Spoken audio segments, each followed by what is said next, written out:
মাঝ বয়সে একজন ব্যক্তি বিভিন্ন রকমের সমস্যার মোকাবেলা করে থাকে। সেই সমস্যাগুলো সঠিকভাবে সমাধান করতে হলে তার জন্য প্রয়োজন নিয়মিত ঘুম, পর্যাপ্ত মেডিটেশন এবং প্রয়োজনে বিশেষজ্ঞের সাথে পরামর্শ করা, কিছুটা সময় পরিবারের সাথে ব্যয় করা অথবা নিজের পছন্দমূলক কোনো কাজ করা।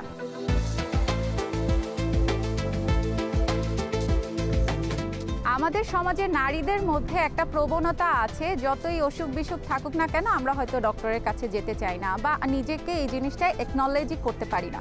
কিন্তু যে কোনো ধরনের ছোট ছোট সমস্যা, এটা যদি আমরা বছরের পর বছর নিজের বডির মধ্যে লালন পালন করতে থাকি, সেই ক্ষেত্রে দেখা যায় সময় যাওয়ার সাথে সাথে, বয়স বাড়ার সাথে সাথে এটা কিন্তু বড় রকমের একটা ডিজিজে রূপান্তরিত হতে পারে। সো সবাইকে আমি এটা বলতে চাই, প্রত্যেক বছর অবশ্যই আমরা সিবিসি করব, HbA1c এই টেস্টটা আমরা অবশ্যই করব। অবশ্যই আমরা লিপিড প্রোফাইল দেখব, এবং আমরা করব যখন আমার বয়স 30-এর বেশি হয়ে যাবে, অবশ্যই প্যাপস্মিয়ারটা প্রত্যেক বছর একবার করে নিব।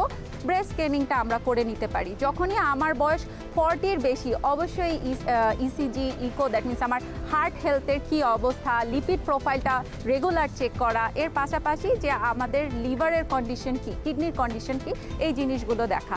এগুলো যদি আমরা পার ইয়ার একবার করে ফেলতে পারি, তাহলে কিন্তু বয়স বাড়ার সাথে সাথে বা দিন যাওয়ার সাথে সাথে বড় রকমের যে কোনো একটা হেলথ রিস্ক থেকে নিজেকে ভালো রাখতে পারি।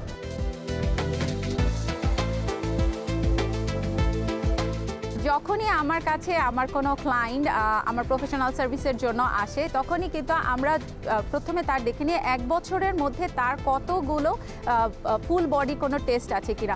প্রথমেই যেটা আমাদের খেয়াল রাখতে হয়, তার আয়রন লেভেলটা ঠিক আছে কিনা, ভিটামিন ডি লেভেল ঠিক আছে কিনা, ডায়াবেটিসের কী অবস্থা বা ফ্যামিলিতে এই ধরনের কোনো হিস্ট্রি আছে কিনা, থাইরয়েড আছে কিনা। সো এই জিনিসগুলো শুধুমাত্র আপনি সুস্থতা নিশ্চিত করতে বা আপনার হঠাৎ করে ওজন বেড়ে গেল এর জন্য দেখার পাশাপাশি আপনার কিন্তু প্রত্যেক বছরই একবার করে দেখা উচিত। এই কারণে অনেক সময় বডি ইন্ডিকেশন দেয়, টেস্টে বোঝা যায় না। হরমোনের অনেক ইমব্যালেন্সের কারণে আমাদের ফিমেলদের মধ্যে কিন্তু দেখা যায় মেল ডমিনেটিং হরমোনগুলো বেড়ে যায়। টেস্টোস্টেরন বেড়ে যাওয়ার কারণে ফিমেল বডিতে দেখা যায় আনওয়ান্টেড হেয়ার গ্রোথ হচ্ছে, দেখা যাচ্ছে আমাদের ফেসিয়াল হেয়ার গ্রোথ হতে পারে। অনেক ফিমেলেরই এটা হয় যখন তার হরমোন ইমব্যালেন্স থাকে।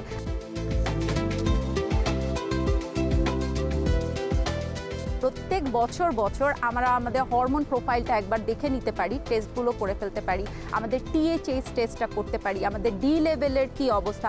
D is very very important আপনার মানসিক স্বাস্থ্য ভালো রাখার জন্য, বিষণ্ণতা, অবসাদ দূর করার জন্য, বডিতে আননেসেসারি পেইন, এটাও কিন্তু ভিটামিন ডির ল্যাকিংসে হতে পারে। সো ডি লেভেলটা দেখা, আয়রনের কী অবস্থা, আমাদের রেড ব্লাড সেল যদি ভালো না থাকে, বডিতে প্রপারলি অক্সিজেন সাপ্লাই হবে না। সো প্রপারলি অক্সিজেন সাপ্লাই করবার জন্য কিন্তু বডিতে good amount of red blood cell দরকার।